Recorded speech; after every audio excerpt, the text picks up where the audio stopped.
Every child deserves a loving home. I think that's something that they deserve. It's a right they should have. I always look at the numbers. 14,000 children that need a home, that deserve a home. And if we're able to do it and provide that for them, how can we not? It kind of just woke me up and like took me out of that whole drunken drug life, I mean, even gang life. I was saved just in time to turn it around. It's what they've done for us. You know, they have filled not only the void that we had, but just have enriched our lives so much. I can't thank the Child Crisis Center and AFC enough because they were there for us every step of the way, and they are now.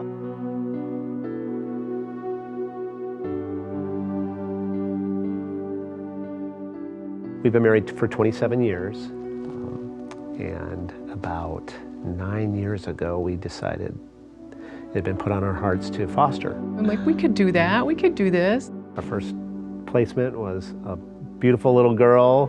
Susan was just a very sweet girl, very compliant, really pretty easy. And she left our home and was adopted by another family. After she left, boy, that was hard, and we all just were real quiet for a few days. But her and our daughter Helen, so they're 14 and 16 now, and they're still friends. We go in and we meet Margaret, who is just this skinny little teeny pixie of a girl, cute as can be, and we play with her for a little while, and we leave, and she is screaming her head off, "Don't leave, don't leave, don't leave." She's been the most difficult child we've ever had. Right. The first 6 years of her life, if I may say, were a living hell. And she was a difficult kid, really difficult. And then, she's the one we adopted. They've experienced things that nobody should have to experience, and it's not of their own doing. They're the victims. I think fostering has been like the most challenging thing we've ever done other than being married for as long as we have. But it's also the most rewarding thing too, when you see a child kind of turn the corner. Making sure that they know that they have worth. They are worth something. They're special, they're precious, and don't let anybody take that from you.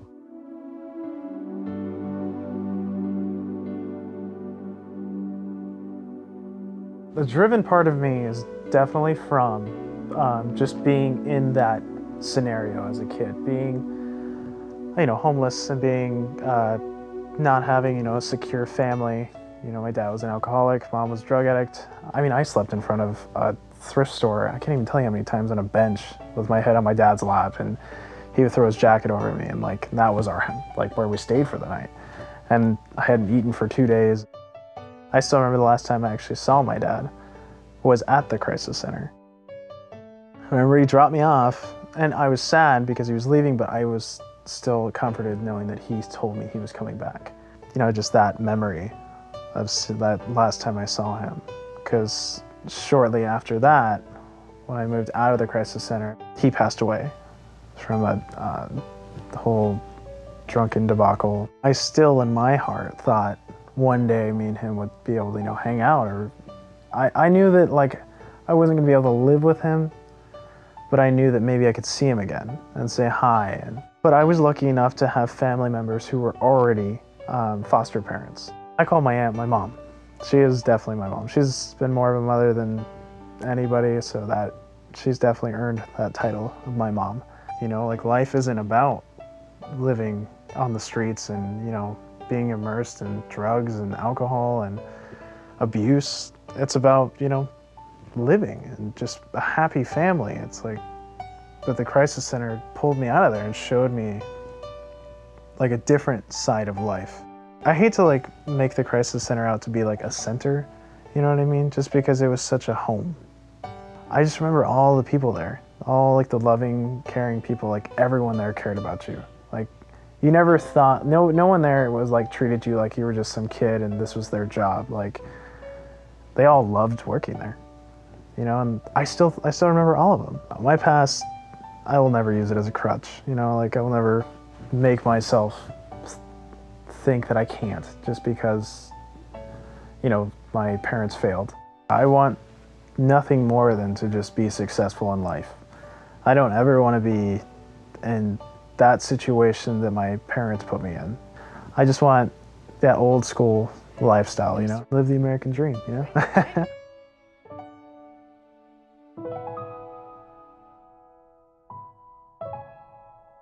We decided that we needed to work with the children that are in our own state through the system, and let's just adopt, and so these kids don't need to be disrupted any longer.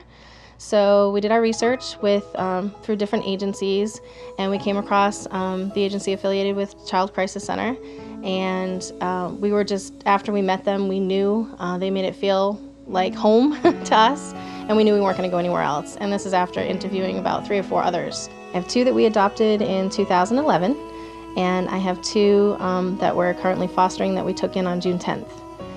Sibling boys that we plan to adopt if it goes to that. I hear all the time, my husband and I, what a wonderful thing we did for these kids.